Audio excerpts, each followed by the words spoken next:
তারা আবার শবে বরাতের ব্যাপারে বলছেন যে কোনো হাদিসই নাই। এক তো ছিল বাড়াবাড়ির ফিতনা, এখন নতুন ফিতনা হয়ে যাচ্ছে, কেউ কোনো আমলই করতে চায় না, মনে করে শবে বরাত বলে কিছুই নাই, ঘরে বসে থাকবে খালি। আল্লাহ পাক আমাদেরকে বাড়াবাড়ি এবং ছাড়াছাড়ি থেকে হেফাজত করেন এবং সঠিক জায়গায় থাকার তৌফিক দান করেন। আমরা সমাজে দেখতাম যে শবে বরাত হচ্ছে, এটাকে কেন্দ্র করে এক শ্রেণীর মানুষ বাড়াবাড়িতে লিপ্ত, লাইটিং করছে, হালুয়া রুটি, মিলাদ কিয়াম, আরও অনেক কিছু হচ্ছে। কবর দলবদ্ধভাবে কবর জিয়ারত করা হচ্ছে, কবর স্থানের সামনে মেলার মতো বসছে, মানুষ সারা রাত জাগছে, ফজরের নামাজ অনেকের নাই, তো মসজিদে মসজিদে বিরিয়ানি দেওয়া হচ্ছে। মানে উপলক্ষটাকে মানুষ খুব এনজয় করতো। এতদিন পর্যন্ত আমরা দেখতাম যে শবে বরাতের মৌলিকত্ব থেকে সরে গিয়ে মানুষ বাড়াবাড়িতে লিপ্ত হচ্ছে। তো তারা এই রাতটি উপলক্ষে নানা অনুচিত কর্মকাণ্ড এবং রসম রেওয়াজের অনুগামী হচ্ছিল। ওলামায়ে কেরাম সবসময় এর প্রতিবাদ করেছেন এবং এখনও করছেন। এখন ইদানিং আবার আরেক শ্রেণীর মানুষের আবির্ভাব হয়েছে, যারা বা যাদের মধ্যে বাড়াবাড়ি নাই ঠিকই, কিন্তু ছাড়াছাড়ির প্রবণতা আছে। বাড়াবাড়ি না থাকলেও ছাড়াছাড়ির প্রবণতা দেখা যাচ্ছে। তাদের দাবি হচ্ছে যে ইসলামের শবে বরাত বলে কোনো ধারণা নাই। তাদের দাবি হচ্ছে এক বাকি ইসলামের শবে বরাত বলে কিছু নাই। এই ব্যাপারে যত রেওয়ায়াত আছে, রসম রেওয়াজ, এগুলো সব বেদাত, এবং যত রেওয়ায়াত আছে এগুলো জাল বা জয়ীফ। তাদের দাবি আর কি। যারা ছাড়াছাড়ির পক্ষে তাদের কথা হচ্ছে এই বিষয়ে যা কিছুই করা হচ্ছে এগুলো সব বেদাত, এবং এই বিষয়ে কোনো দলিল প্রমাণ নাই। যা আছে এগুলো মৌজু মানে জাল, অথবা জয়ীফ মানে দুর্বল। মৌজু মানে জাল আর জয়ীফ মানে দুর্বল। তো এসব মানে তাদের বক্তব্য যে এগুলো অনুযায়ী আমল করলে, এই দলিলগুলো অনুযায়ী আমল করলে, এবং শবে বরাতকে যদি বিশেষ ফজিলতপূর্ণ কোনো রাত বলে মনে করা হয়, তাহলে শরীয়তের দৃষ্টিতে এটা জায়েজ হবে না। এটা তাদের বক্তব্য। কাদের বক্তব্য? যারা ছাড়াছাড়িপন্থী। এবং শুধু তাই নয়, তারা এই বিষয়ে বিভিন্ন পুস্তিকা, লিফলেট, ছোটোখাটো কিতাবাদি এগুলো রচনা করে বাজারে বিক্রিও করছেন, বিনামূল্যে বিতরণও করছেন। বাস্তবতাটা কি? বাস্তব কথা হচ্ছে যে আগেকার সেই বাড়াবাড়ির পথটা যেমন সঠিক ছিল না, ঠিক এখনকার এই ছাড়াছাড়ির মতটাও শুদ্ধ নয়। আগেকার বাড়াবাড়ি পন্থীরা যেমন সঠিক ছিলেন না, ঠিক একইভাবে এখনকার ছাড়াছাড়ি পন্থীরাও সঠিক নন। ইসলাম ভারসাম্যতার দিন এবং এর সকল শিক্ষাই প্রান্তিকতা মুক্ত। তো শবে বরাতের ব্যাপারে ভারসাম্যপূর্ণ সঠিক অবস্থান হচ্ছে যে এই রাতের ফজিলত সহি হাদিস দ্বারা প্রমাণিত। শবে বরাতের ব্যাপারে ভারসাম্যপূর্ণ অবস্থান হচ্ছে এই যে এই রাতের ফজিলত সহি হাদিস দ্বারা প্রমাণিত। সম্মিলিত কোনো রূপ না দিয়ে, মানে সামষ্টিকগত ইবাদতের কোনো রূপ না দিয়ে, এই রাত উদযাপনের বিশেষ কোনো পন্থা অবলম্বন না করে, মানে সম্মিলিত কোনো রূপ না দিয়ে, সম্মিলিতভাবে এটা করতে হবে ওইটা করতে হবে এরকম কোনো রূপ না দিয়ে, এবং এই রাতে বিশেষ কোনো ইবাদতের পন্থা আবিষ্কার না করে এই রাতে নফল ইবাদত করা, এটাও হাদিস দ্বারা সাব্যস্ত। ঠিক আছে? আচ্ছা, এই রাতকে অন্য সাধারণ রাতের মতো মনে করা এবং এই রাতের ব্যাপারে ফজিলতের দিক থেকে যত হাদিস এসেছে এগুলোকে জয়ীফ এবং মাউজু মনে করাও ভুল ধারণা। এই রাতটাকে অন্য সাধারণ রাতের মতো মনে করা এবং এই রাত এর ফজিলত সংক্রান্ত যত হাদিসগুলো এসেছে সবগুলোকে মৌজু এবং জাল মনে করাটা ভুল। আবার এই রাতটাকে সবে কদরের রাতের চেয়ে বেশি মর্যাদাপূর্ণ মনে করাও সঠিক নয়। বোঝাতে পারছি কি? আমি লেখা তো একটু কঠিন, আমি একটু ব্যাখ্যা, কিছু শব্দ আমি নিজের মতো করে বলছি আর কি বোঝানোর জন্য। এই রাতটাকে ফজিলতহীন মনে করাও যেমন ভুল, এবং এই রাতের ফজিলত সম্পর্কে যে হাদিসগুলো এসেছে সবগুলোকে জাল বানোয়াট এটা বলাও যেমন ভুল, আবার এই রাতকে সবে কদরের রাতের চেয়েও বা তার সমপরিমাণ সওয়াবের বা ফজিলতপূর্ণ মনে করাটাও ভুল। তো ভারসাম্যপূর্ণ অবস্থান হচ্ছে যে এই রাতের ফজিলত সম্পর্কে হাদিস আছে, সহি সনদে, হাসান সনদে হাদিস আছে। তা আমরা আগে দেখি যে এই হাদিসের এবার এই রাত শবে বরাতের রাত সংক্রান্ত সহি হাদিস কোথায় আছে। এক নাম্বার হাদিস, হাদিসটা একটু বড়, আমি সংক্ষিপ্ত করে বলছি আপনাদের জন্য। মুয়াজ বিন জাবাল রাদিয়াল্লাহু আনহু থেকে বর্ণিত, মুয়াজ বিন জাবাল রাদিয়াল্লাহু আনহু থেকে বর্ণিত আছে, নবী করিম সাল্লাল্লাহু আলাইহি ওয়াসাল্লাম ইরশাদ করেছেন যে আল্লাহ তাআলা অর্ধ শাবানের রাতে, আল্লাহ তাআলা অর্ধ শাবানের রাত বলতে লাইলাতুন নিসফি মিনা শাবান, মানে 14 তারিখ দিবাগত রাত, 14 তারিখের দিবাগত রাত, পরের দিন 15 তারিখ। রাত আর দিন কিন্তু আমাদের এই পশ্চিমা হিসেব অনুযায়ী হয় না ইসলামে। সূর্য ডুবে গেলেই রাত শুরু হয়ে যায়। এখন আমরা আছি 11 তারিখ রাতে, যদিও ক্যালেন্ডারে হবে হয় 10 তারিখ, নাকি? তো হাদিস ইরশাদ করা হচ্ছে আল্লাহ তাআলা আল্লাহ আযজা ওয়া জাল অর্ধ শাবানের রাতে, অর্থাৎ 14 তারিখ দিবাগত রাতে তার সৃষ্টির দিকে রহমতের দৃষ্টি দেন। আল্লাহ তাআলা শাবান মাসের 14 তারিখ দিবাগত রাতে নিসফুম মিনা শাবানে তার সৃষ্টির উপরে রহমতের দৃষ্টি দেন। তো সৃষ্টির মধ্যে সবচেয়ে সেরা সৃষ্টি কারা? মানুষ। রহমতের প্রয়োজন কার বেশি? মানুষের। আর আছে জিন। ইবাদত করার জন্য সৃষ্টি করা হয়েছে কোন দুই জাতিকে? জিন আর মানুষ জাতিকে। ওয়ামা খালাকতুল জিন্না ওয়াল ইনসা ইল্লা লিয়াবুদুন। বাকি সবাই তো যার যার ইবাদত করছেই, আমাদেরকে খাস করে পরীক্ষা করা হচ্ছে, কারণ বাকিরা ইবাদতে কোনো মানে কার্পণ্য করেন না, কোনো ত্রুটিও করেন না। ফেরেশতারা কি ইবাদতে কোনো ত্রুটি করে? তাদেরকে স্বাধীন, যে আমাদেরকে যে স্বাধীন একটা ইচ্ছা শক্তি, এইটা। তো এখন আমরা আলোচনা করছি যে শবে বরাতের ফজিলত সম্পর্কে হাদিস আছে কিনা, এটা প্রথম প্রশ্ন। আচ্ছা, প্রথম হাদিসটা হচ্ছে এই যে মুয়াজ বিন জাবাল রাদিয়াল্লাহু আনহু থেকে বর্ণিত, নবী করিম সাল্লাল্লাহু আলাইহি ওয়াসাল্লাম ইরশাদ করেছেন আল্লাহ তাআলা অর্ধ শাবানের রাতে, আল্লাহ আযজা ওয়া জাল অর্ধ শাবানের রাতে, অর্থাৎ শাবানের 14 তারিখ দিবাগত রাতে তার সৃষ্টির দিকে রহমতের দৃষ্টি প্রদান করেন। এই বিষয়ে বলছিলাম যে সৃষ্টির দিকে রহমতের দৃষ্টি প্রদান করেন, তাহলে সৃষ্টির মধ্যে রহমতের মুখাপেক্ষী কারা সবচেয়ে বেশি? আমরা, মানুষ এবং জিন। এবং আল্লাহ রাব্বুল আলামিন দুই শ্রেণীর মানুষ ব্যতীত, অর্থাৎ মুশরিক এবং বিদ্বেষ পোষণকারী, মুশরিক এবং বিদ্বেষ পোষণকারী মানে পরস্পর হিংসা বিদ্বেষ পোষণকারী এরকম মানুষ অথবা মুশরিক মানুষ ছাড়া সবাইকে মাফ করে দেন। তাহলে এই রাতের ফজিলত সম্পর্কে হাদিস পাওয়া গেল যে এই রাতে আল্লাহ রাব্বুল আলামিন তার সৃষ্টির দিকে রহমতের দৃষ্টিতে তাকান এবং সবাইকে মাফ করে দেন দুই শ্রেণীর মানুষ ব্যতীত। এক হলো কি? মুশরিক মানে তো বুঝি আমরা যারা শিরকে লিপ্ত আছে, আর সেটা অমুসলিমও হতে পারে, মুসলিমদের মধ্যেও তো বহু মানুষ শিরকে লিপ্ত থাকতে পারে। শিরকে লিপ্ত মুশরিক আর বিদ্বেষ পোষণকারী, পরস্পরে হিংসা বিদ্বেষ পোষণকারী ব্যতীত আল্লাহ পাক সবাইকে মাফ করে দেন। তো এই হাদিস থেকে প্রমাণিত হচ্ছে যে এই রাতে আল্লাহ তাআলার রহমত এবং মাগফিরাত ব্যাপকভাবে উন্মুক্ত হয়। এই রাতে আল্লাহ রাব্বুল আলামিনের রহমত এবং মাগফিরাত, মানে আল্লাহ পাক রহমতের দৃষ্টিতে তাকান, এটা আল্লাহ পাকের রহমত, আবার ক্ষমা করে দেন, এটা কি? মাগফিরাত। তো আল্লাহ পাকের রহমত এবং মাগফিরাত এই রাতে ব্যাপকভাবে উন্মুক্ত হয়, কিন্তু শিরকি কাজকর্মে লিপ্ত ব্যক্তি এবং অন্যের ব্যাপারে হিংসা বিদ্বেষ পোষণকারী মানুষ এই ব্যাপক রহমত ও সাধারণ ক্ষমা থেকে বঞ্চিত হয়। প্রথমটা না হয় আমরা অনেকেই বলতে পারি যে হয়তো আমি শিরক করি না, হিংসা বিদ্বেষ পোষণ এটা মোটামুটি করা হয়েই যায়। তো আল্লাহ পাক আমাদের সবাইকে এই দুইটা রহমত আর মাগফিরাত বিধ্বংসী পাপ থেকে হেফাজত করেন।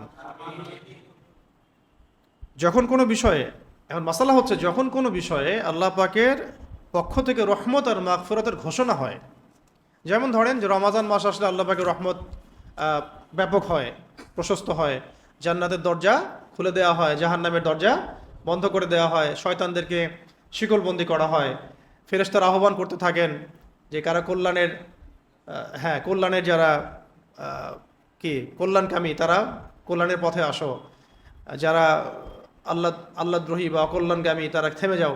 এই যে আহ্বানগুলো করা হয়, এগুলো যখন আমরা জানি যে রহমত মাগফিরাত বরকত রমজান মাসকে ঘিরে থাকে, তখন আমাদের কাজ কি হয়?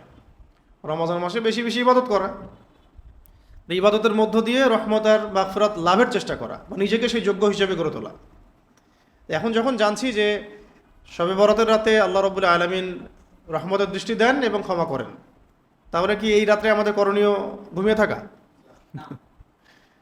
কমন সেন্স, যেহেতু এই রাতে আল্লাহ রাব্বুল আলামিন মাফ করে দিবেন এবং এই রাত্রে আল্লাহ পাক রহমতের দৃষ্টি দিবেন, তাই আমি এই রাত্রে ব্যক্তিগতভাবে যত ইবাদত সম্ভব নফল আমি ইবাদত করতে পারি, করা উচিত, যাতে আমি রহমত পাওয়ার যোগ্য হতে পারি, বা অন্তত ক্ষমা চাচ্ছি আমি, আল্লাহ পাক ক্ষমা করে দিবেন এই রাত্রে আমি জানি। তো আমার উচিত কি? ক্ষমা চাওয়া।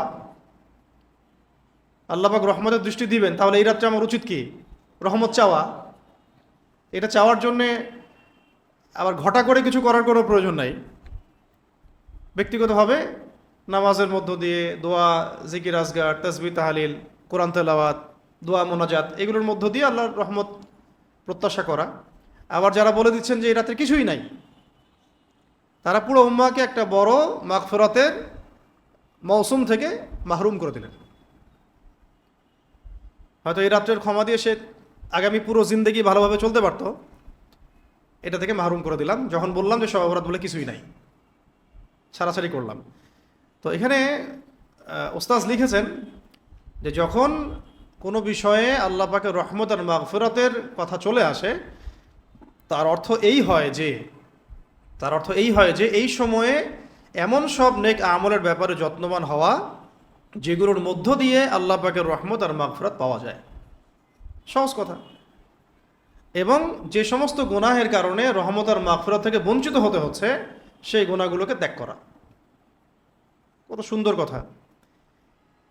এই কারণে আল্লাহ তাআলার পক্ষ থেকে রহমত এবং মাগফিরাত, মানে এই কারণে আল্লাহ তাআলার পক্ষ থেকে রহমত এবং মাগফিরাত থেকে বঞ্চিত হতে হয় যখন আমরা এই উপলক্ষগুলোকে কাজে লাগাচ্ছি না। তো যেহেতু উপরোক্ত হাদিস এবং অন্যান্য হাদিসের অর্ধ শাবানের রাতের ব্যাপক মাগফিরাতের কথা এসেছে, তাই এই রাতটা আগে থেকেই, মানে আসলাফদের মধ্যে আগে থেকেই শবে বরাত বা পাপ মুক্তির রাত হিসেবে প্রসিদ্ধ আছে। এটা প্রসিদ্ধ হয়েছে এইভাবেই, যেহেতু এই রাত্রে ক্ষমার মাগফিরাতের কথা উল্লেখ আছে, রহমত এবং মাগফিরাতের কথা, এই কারণে বছরের শতাব্দীর পর শতাব্দী এই রাতটা এইভাবে মানে গুনাহ মুক্তির রাত, অনেকে বলে শবে বরাত, অনেকে বলে গুনাহ মুক্তির রাত, কেউ বলে মুক্তির রজনী, এই নামগুলো এইভাবেই এসেছে আর কি। কারণ এই রাত্রে গুনাহ থেকে মুক্তি লাভ হতে পারে এবং পাপের অশুভ পরিণাম থেকে রেহাই পাওয়া যায়। আচ্ছা, এখন অনেকেই এটা নিয়ে কথা বলতে পারে যে হাদিসের সনদ সঠিক না ভুল। হাদিস তো দিলেন, শুনলাম, সব ঠিক আছে, এখন হাদিস জাল না জয়ীফ না কি, এটা নিয়ে তো ক্যাচাল হতে পারে। এবং আমাদের বাংলাদেশই একমাত্র দেশ যেখানে হাদিসের মুহাদ্দিস হতে হলে পড়াশোনারও দরকার হয় না, অনেক সময় অ্যাপস থেকেই মুহাদ্দিস হওয়া যায় আর কি। অ্যাপস দেখে দেখেই আমরা হাদিসের সনদ একদম জয়ীফ, কোনটা জাল, কোনটা মওজু, কোনটা হাসান, হ্যাঁ কোনটা একদম মুরসাল, সব বলে দিচ্ছি আর কি অ্যাপসের নিচেই। অথচ এই শাস্ত্র পড়াশোনা করতে হলে মিনিমাম 20 বছর 25 বছর একটা সিলসিলায় যেতে হয়। মিনিমাম 20 বছর তো লাগবেই। ধরেন আমরা যারা মাস্টার্স করে ফেলেছি, এখন অনেকে তো ডক্টরেট করছেন, তাই না? দেশের বাইরে পড়তে যাচ্ছেন আরও বড় ডিগ্রির জন্য। এখন ওই লেভেলে পড়ার জন্য আমাদেরকে আগে 15-20 বছর পড়তে হয়নি, বা 20-25 বছর পড়ে না ওই লেভেলে যেতে হয়েছে। তো হাদিসের যে শাস্ত্র সম্পর্কে যে পড়াটা, যেটাকে আমরা বলছি উসুলে হাদিস, কি বলছে? উসুলে হাদিসের পড়াশোনা করতে এরকম 20 বছর 22 বছর 25 বছরের একটা মেহনত দরকার। তারপরে কি ওই যোগ্য হয় মানুষ, তাও কতটুকু হয় সেটা মানে ব্যক্তি বিশেষে নির্ভর করে, ফারাক আছে। তো এখন আমাদের একটা মহামারী হচ্ছে অনলাইন থেকে হাদিসের সহিহ জয়ীফ সব যাচাই করে দিচ্ছি। তো যখনই নিজের মতের সাথে কোনো হাদিস মিলবে না, ওটাই জয়ীফ হয়ে যায়, জাল হয়ে যায়। এটা খুব বাজে এবং এটা উদ্ধত আচরণ, অহংকারের পরিচয়, এবং একই সাথে দিনের সাথে খেয়ানত আর কি। তো দিনের ব্যাপারে এমন কোনো কথা বলবো না যেটা আমি জানি না। আর এই মশালাগুলোতে তো বলবোই না, কারণ এই মশালাগুলো অনেক হাদিসের তাহাকিক করার পরে একটা সলিউশন আসতে হবে। এমনি আমরা বলতে পারি সুদ হারাম, কি সুদ হারাম এটা আপনি বলতেই পারেন। তারপরে মদ পান করা হারাম, নামাজ পড়া ফরজ, কোরআন তেলাওয়াত শেখা ফরজ ওয়াজিব, এক একজন এক একভাবে বলেন, দ্বীনের ইলম শেখা ফরজ। মৌলিক কথা বলতে পারি আমরা। এখন যদি কেউ মানে কেউ বলতে চায় যে নামাজের মধ্যে হ্যাঁ রাকাত সংখ্যা, রুকু, সিজদা, আহকাম, অরকান এই বিষয়গুলো নিয়ে খুঁটিনাটি আপনি আলোচনা করতে চান, তাহলে গভীরে ঢুকতে হবে। তো ওইটা সবার কাজ না। তো এটা সতর্কতার জন্য বললাম যে অনলাইন নির্ভর হয়ে হাদিসের সনদ মতন এগুলো যাচাই করতে যাবেন না। এবং যারা এই অনলাইন বেস হাদিসের সহি জয়ীফ তাহকিক করার উদ্ধত আচরণ প্রকাশ করেন তাদের থেকে দূরে থাকা উচিত। বরং হাদিসের ব্যাপারে সেই সব ওলামায়ে কেরামদের দ্বারস্থ হওয়া উচিত যারা হাদিসের ব্যাপারে পারদর্শী, হাদিস শাস্ত্রে পারদর্শী। তো যার আর্টিকেল পড়ে শোনাচ্ছি তিনি হাদিসের ব্যাপারে শুধু পারদর্শী নন, যারা উসুলে হাদিস পড়তে আসে তিনি তাদেরকে পড়ান। তিনি তো সাধারণ স্টুডেন্টদেরকে পড়ান না, তিনি আলেমদেরকে পড়ান।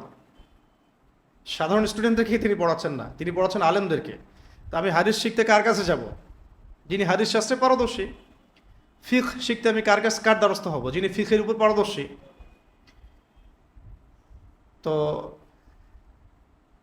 এই উসুলটা মাথায় রাখবেন। সামনে আসি, এই হাদিসের এখন এটা যদি আপনারা অনেক সময় প্রচার করেন তখন অনেকে বলতে পারে, নতুন কিছু মানুষ বলতে পারে যে হাদিস হয়তো সহি না, জয়ীফ বা জাল ইত্যাদি বলতে পারে। তো এখানে ওস্তাদ সনদ সহ দিয়েছেন উপরোক্ত হাদিসটি অনেক নির্ভরযোগ্য হাদিসের কিতাবেই নির্ভরযোগ্য সনদের মাধ্যমে বর্ণিত হয়েছে।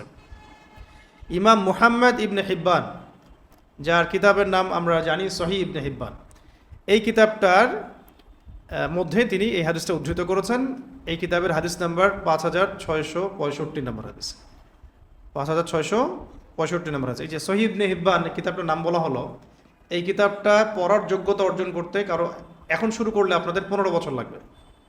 এখন থেকে প্রায় 10 বছর পরে, মিনিমাম 10 বছর পরে, 12 বছর পরে, আর যদি আমার মতো খারাপ স্টুডেন্ট হন তাহলে 15 বছর পরে আপনি সহি ইবনে হিব্বান হাতে নেওয়ার যোগ্যতা অর্জন করবেন এবং সেটা খুলে পড়ার এবং বোঝার যোগ্যতা অর্জন করতে পারেন আল্লাহ যদি চান। এই যে রেফারেন্স একটা রেভলিউশন মনে হয় না? দলিল দলিল, হাদিসের নাম্বার, যে নাম্বার বলতে পারে সেই বড় আলেম হয়ে গেছে। এই যে নাম্বার বলে দিলাম এখন 5665 নম্বর হাদিস। 5665 নম্বর হাদিসটা আপনি এখন সহিহ ইবনে হিব্বানে কীভাবে খুঁজবেন?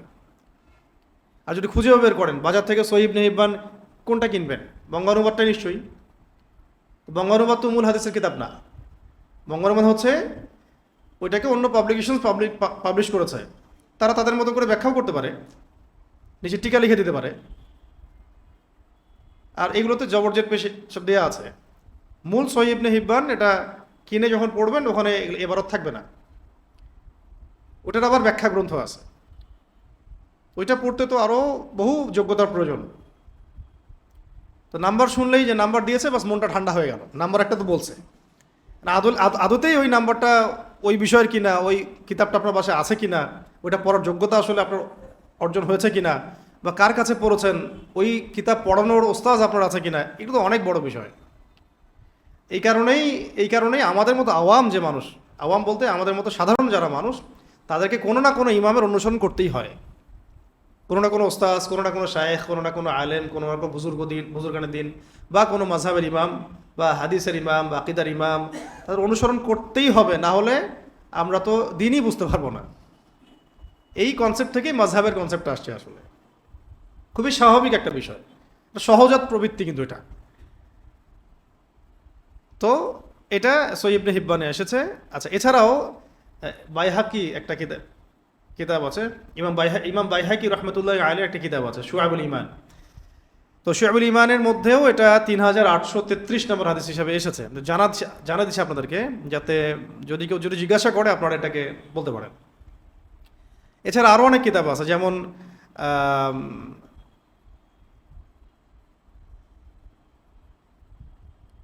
আচ্ছা নিচেরগুলা আরও অনেক কিতাব আছে, যেমন ধরেন যে ইমাম মনজিরি রহমতুল্লাহ আলাইহি, ইবনে রজব রহমতুল্লাহ আলাইহি, নুরউদ্দিন হাইসামি রহমতুল্লাহ আলাইহি, এরকম বড় বড় ওলামায়ে কেরাম এই হাদিসটাকে আমলযোগ্য বলেছেন। সহিহ আত-তারগীব ওয়াত তাহরিব এই কিতাবের মধ্যেও এই হাদিসটা আসছে। এছাড়া আরও অনেক কিতাব আছে, এমনকি বর্তমান সময়ের প্রসিদ্ধ মুহাদ্দিস একজন মুহাদ্দিস, তার নাম নাসিরুদ্দিন আলবানী রহমতুল্লাহ আলাইহি। অনেকেই নাম শুনেছেন এবং এক শ্রেণীর মানুষ আমাদের দেশে তাকে খুবই ফলো করে, বলা যায় অন্ধভাবেই ফলো করে থাকে। কথায় কথায় তার হাদিসের তাহকিকের দলিল দিয়ে দেয় যে হাদিসটা সহি কারণে আলবানী রহমতুল্লাহ আলাইহি সহি বলেছেন, বা তিনি হাসান বলেছেন, বা তিনি জাল বলেছেন, বা সহি বলেছেন, তাই তো? তিনি পর্যন্ত এই হাদিসের সাথে আরও 8টা হাদিস সংযুক্ত করে তার সিলসিলা যে সহিহা এই কিতাবের মধ্যে এই হাদিসটার পরে আরও 8টা হাদিস সংযুক্ত করে তিনি যে মন্তব্য করেছেন সেটা আমি পড়ে শোনাচ্ছি। তিনি বলেছেন যে এইসব রেওয়ায়াতের মাধ্যমে সমষ্টিগতভাবে প্রমাণিত হয় যে হাদিসটা নিঃসন্দেহে আমলযোগ্য। এইসব রেওয়ায়াতের মাধ্যমে সমষ্টিগতভাবে এই হাদিসটি নিঃসন্দেহে তিনি বলছেন নিঃসন্দেহে সহি হিসেবে প্রমাণিত হয়। অতঃপর তারপর আলবানী রহমতুল্লাহ আলী ওই সব লোকের বক্তব্য খণ্ডন করেছেন যারা বলেছে শবে বরাতের ব্যাপারে কোনো সহি হাদিসই নাই।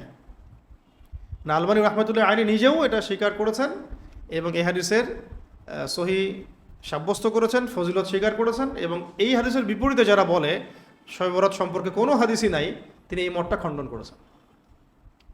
তো যারা অন্য বিষয়গুলোতে আলবানী রহমতুল্লাহ আলীর হাদিস নিয়ে আসছেন, তারা আবার শবে বরাতের ব্যাপারে বলছেন যে কোনো হাদিসই নাই।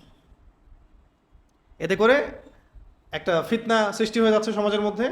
এক তো ছিল বাড়াবাড়ির ফিতনা, এখন নতুন ফিতনা হয়ে যাচ্ছে, কেউ কোনো আমলই করতে চায় না, মনে করে শবে বরাত বলে কিছুই নাই, ঘরে বসে থাকবে খালি। আল্লাহ পাক আমাদেরকে বাড়াবাড়ি এবং ছাড়াছাড়ি থেকে হেফাজত করেন এবং সঠিক জায়গায় থাকার তৌফিক দান করেন।